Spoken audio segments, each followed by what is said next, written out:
আসসালামু আলাইকুম সবাই কেমন আছেন? আশা করি সকলে ভালো আছেন এবং সুস্থ আছেন। গ্লোবালি Poco X3 GT স্মার্টফোনটি লঞ্চ হয়ে গেছে এবং বাংলাদেশে অফিশিয়ালি আগে থেকেই পাওয়া যায় Poco X3 Pro। বাংলাদেশে আগস্ট মাসে অবশ্যই Poco X3 GT স্মার্টফোনটি অফিশিয়ালি লঞ্চ হবে।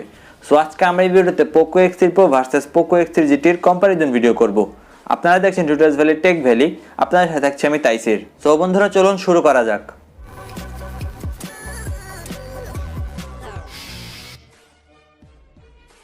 মূল ভিডিওটি শুরু করার আগে আপনারা যদি আমাদের চ্যানেলে নতুন হয়ে থাকেন তবে এখনই সাবস্ক্রাইব করে নিন এবং পাশে থাকা বেল আইকনটি বাজিয়ে অল করে দিন। এতে করে আমাদের চ্যানেলের সকল নোটিফিকেশন আপনাদের মোবাইলে পৌঁছে যাবে। প্রথমেই প্রাইসিংটা ক্লিয়ার করে নিতে চাই। Poco X3 Pro বাংলাদেশে অফিশিয়ালি দুটি ভেরিয়েন্ট লঞ্চ হয়েছে 6128 এবং 8128। 6128 এর প্রাইস 30,000 টাকা, 8128 এর প্রাইস 32,000 টাকা। সিমিলার প্রাইস পয়েন্টে Poco X3 GT একই রকম ভেরিয়েন্টে একই রকম প্রাইসে লঞ্চ হবে।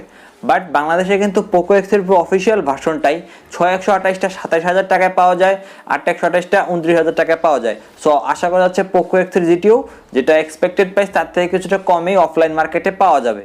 ডিজাইন এবং build quality, Poco X3 GT ফোনটি মাত্র 193 গ্রাম ওজনের এবং 8.9 মিলিমিটার থিকনেস। ফ্রন্টে থাকছে কর্নিং গোরিলা গ্লাস ভিক্টাসের প্রোটেকশন। বডি ফ্রেমটা প্লাস্টিকের, রেয়ারও প্লাস্টিক ব্যবহার করা হয়েছে এবং রেয়ারে এক পাশে একদম নিউ একটা ক্যামেরা মডিউল সিস্টেম ব্যবহার করা হয়েছে।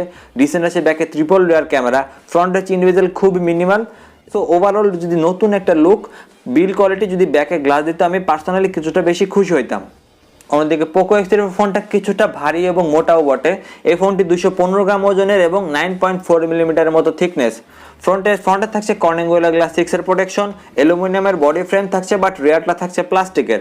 ফোনটি IP53 রেটিং সমৃদ্ধ থাকছে এবং রেয়ারে একদম সিমিলার Poco X3 NFC যেটা আসছিল বাংলাদেশ অফিসিয়ালি সেটার মতোই লুকস। একপাশে স্কোয়ার এবং রাউন্ডিশ হাউজিং এর ভিতরে কোয়াড রেয়ার ক্যামেরা সেটআপ। এখানে কিন্তু ব্যাকে 4টা ক্যামেরা আর Poco X3 GT এর 3টা ক্যামেরা ছিল। ফ্রন্ট লুক দুটি ফোনের একদমই সিমিলার, চিন বেজেল সবকিছু একদম সিমিলার থাকছে। সো ডিজাইনের কথা বলতে গেলে অবশ্যই ফ্রেশ লুকের জন্য আমার মনে হয় কর্নিং গ্লাস ভিক্টার সাথে ফ্রেশ লুক সবকিছু মিলে Poco X3 GT কিছুটা ডিজাইন এবং বিল্ড কোয়ালিটি এগিয়ে থাকবে। Display section, Poco X3 GT তে থাকছে 6.6 ইঞ্চির একটি IPS LCD panel full HD plus রেজুলেশনের, আর Poco X3 Pro তে থাকছে 6.67 ইঞ্চির IPS LCD, ওটাও ফুল HD প্লাস রেজুলেশনের। X3 Pro PPI হচ্ছে 395 ডিসপ্লের PPI। Poco X3 GT তে সেই PPI হচ্ছে 399। এটুকু বাদে বাদ বাকি সবকিছু সিমিলার। দুটি ফোনেই থাকছে 120 hertz refresh rate, 240 hertz touch lighting rate, normal brightness 450 nits. So overall similar quality display ব্যবহার করেছে, জাস্ট Poco X3 GT কিছুটা ছোট সাইজে। রিফ্লেকশনে কেউ এগিয়ে পিছিয়ে থাকছে না। প্ল্যাটফর্ম সেকশন দুটি ফোনেই থাকছে Android 11 এবং MIUI 12.5। প্রসেসর সেকশনে অবশ্যই পার্থক্য থাকছে, এই জায়গাটাই এই দুটি ফোনের মূল পার্থক্য। Poco X3 GT তে ব্যবহার করা হয়েছে MediaTek Dimensity 1100 একটি 5G প্রসেসর এবং একটি 6 ন্যানোমিটার ফিনফিনিট টেকনোলজির একটি প্রসেসর। জিপিইউ সেকশনে ব্যবহার করা হয়েছে Mali G77MC9। অন্যদিকে Poco X3 Pro তে Qualcomm Snapdragon 860 প্রসেসর ব্যবহার করা হয়েছে, এটি 7 ন্যানোমিটার আর্কিটেকচারের একটি প্রসেসর। জিপিইউ সেকশনে ব্যবহার করা হয়েছে Adreno 640। দুটি ফোনে অক্টা-কোর সিপিইউ ব্যবহার করা হয়েছে। Poco X3 GT তে থাকছে 4টি 2.6 GHz clock Cortex A78 core, বাকি 4টি 2.0 GHz clock Cortex A55 core. অন্যদিকে Poco X3 Pro তে থাকছে একটি 2.96 GHz clock Cryo 485 gold core, তিনটি 2.42 GHz clock Cryo 485 gold core, এই চারটি 1.78 GHz clock Cryo 485 silver core. So overall CPU GPU processor সব দিক থেকে যদি অন্তত স্কোরের কথা বলি, Poco X3 Pro অন্তত হচ্ছে 5.5 লাখের কিছুটা উপরে, আর Poco X3 GT সেটার হচ্ছে 6.5 লাখের কিছুটা নিচে। সো অন্তত স্কোর অবশ্যই Poco X3 GT এগিয়ে থাকবে। আর পারফরমেন্সের দিক থেকে যদি ওভারঅল বলেন, আমার মনে হয় অন্তত স্কোর বাদ দিলেও দুটি ফোনই একদম নেক এন্ড নেক পারফরমেন্স করবে, কোনোটাতে খুব একটি কম বেশি লক্ষ্য করবেন না। বাট ভিডিও এডিটিং এর সময় যেহেতু একটা 1.96 GHz clock high performance core আছে Poco X3 Pro তে, সেটা ভিডিও টু এডিটিং বা রেন্ডারিং এর সময় কিছুটা ফাস্ট কাজ করবে। তো পারফরমেন্স সেকশনেও একদমই সিমিলার, মোটামুটি ড্রই বলবো, but on paper Poco X3 GT কিছুটা এগিয়ে থাকছে। ভেরিয়েন্টের কথা বলতে গেলে Poco X3 Pro তে থাকছে হাইব্রিড সিম স্লট, অর্থাৎ একটি মাইক্রোএসডি কার্ড চাইলে ব্যবহার করতে পারবেন। বাট Poco X3 GT তে কোনো মাইক্রোএসডি কার্ডের অপশন থাকছে না। দুটি ফোনেই থাকছে 8GB LPDDR4X RAM টাইপ এবং UFS 3.1 ROM টাইপ।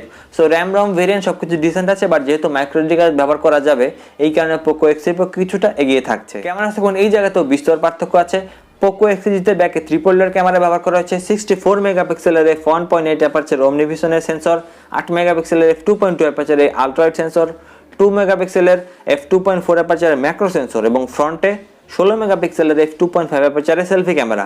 অন্যদিকে Poco X3 Pro তে রেয়ারে চারটা ক্যামেরা থাকছে 48 মেগাপিক্সেলের f1.8 অ্যাপারচারে সনির মেইন সেন্সর, 8 মেগাপিক্সেলের f2.2 অ্যাপারচারে আলট্রা সেন্সর, বাকি দুইটা 22 মেগাপিক্সেলের f2.4 অ্যাপারচারে ম্যাক্রো এবং ডেপথ সেন্সর। ডেপথ সেন্সরটা পোকো X3 GT তে অনুপস্থিত। অন্যদিকে ফ্রন্টে 20 মেগাপিক্সেলের f2.2 অ্যাপারচারে সেলফি ক্যামেরা। তো সেলফি দিক থেকে অবশ্যই পোকো X3 Pro এগিয়ে থাকছে। আর যদি দুইটারই 64 মেগাপিক্সেলের জন্য আপনাদের মনে হতে পারে রেয়ারে পোকো X3 GT এগিয়ে থাকে, বাট ওটা অমনিভিশনের আর এটা 48 মেগাপিক্সেলের সনির সেন্সর। সেই কারণে ক্যামেরা সেগমেন্টে ফ্রন্টে অবশ্যই পোকো X3 Pro এগিয়ে, আর রেয়ারে দুইটা আমি সিমিলার বলবো। দুইটাতেই আপনারা সর্বোচ্চ 4K আর 30 fps এ ভিডিও শুট করতে পারবেন। পোর্টস এবং বাটনসের কথা বলতে গেলে অবশ্যই 3.5mm headphone Jack port Poco X3 Pro তে থাকছে। এটা অনেক বড় একটা plus point Poco X3 Pro, যে জিনিসটা কিন্তু পোকো X3 GT তে অনুপস্থিত থাকছে। বাদবাকি কানেক্টিভিটি, সেন্সর সবকিছু দুটি ফোন একদমই সিমিলার ব্যবহার করা হয়েছে। Battery segment Poco X3 Pro তে থাকছে 5160 mAh ব্যাটারি এবং 33 ওয়াটের ফাস্ট চার্জিং সুবিধা। অন্যদিকে পোকো X3 GT তে সেটা 5000 mAh ব্যাটারি বাট 67 ওয়াটের ফাস্ট চার্জিং সুবিধা। সো ব্যাটারি সেগমেন্ট অবশ্যই পোকো X3 GT এগিয়ে থাকবে, বিকজ 33 এবং 67 একদম পুরো ডাবল স্পিডে চার্জ হবে পোকো X3 GT। সমুদ্র ওভারঅল কনফিগারেশনের মধ্যে অবশ্যই পোকো X3 GT তে কিছু জায়গায় আপগ্রেডেশন করা হয়েছে, বাট যেমন ফ্রন্ট ক্যামেরাতে ডাউনগ্রেড করা হয়েছে, 3.0 হেডফোন জ্যাক সরিয়ে ফেলা হয়েছে, মেটাল ফ্রেমের বদলে প্লাস্টিকের ফ্রেম দিয়েছে, কিছু ডাউনগ্রেডও আছে। সো ওভারঅল দুটি ফোন একদমই সিমিলার প্রাইস পয়েন্টে যেহেতু আসছে, এবং ইন্ডিয়াতে কিন্তু পোকো X3 GT অবশ্যই লঞ্চ হবে না, সেটা পোকো নিজেই কনফার্ম করে দিয়েছে। বিকজ ওই যে বললাম দুইটা ফোন একদমই সিমিলার। সো যারা পোকো X3 Pro নিয়েছেন বাংলাদেশে, তাদের খুব আফসোস করার কিছু নেই। পোকো X3 GT যে খুব আহামরি অনেক বেটার কিছু সেটাও না। আপনি নতুন পোকো X3 GT নিতে চান অবশ্যই নিতে পারেন, বিকজ এটা লেটেস্ট ফোন, সফটওয়্যার আপগ্রেডেশন এর থেকে আপনারা অ্যান্ড্রয়েড আপগ্রেডেশন বেশি পাবেন পোকো X3 Pro থেকে। বাট পোকো X3 Pro বাংলাদেশে এখনো পর্যন্ত অফিশিয়ালি যদি 26-27 হাজার টাকায় পান, অবশ্যই চোখ বন্ধ করে নিয়ে নিতে পারেন। বেস্ট পারফরমেন্স আপনি সেটার থেকেও পাবেন। তো বন্ধুরা ছিল আজকে আমাদের ভিডিওটি কেমন লাগলো? ভালো থাকলে লাইক করবেন এবং শেয়ার করবেন। পরবর্তী ভিডিও দেখা বন্ধু সবাইকে আল্লাহ হাফেজ।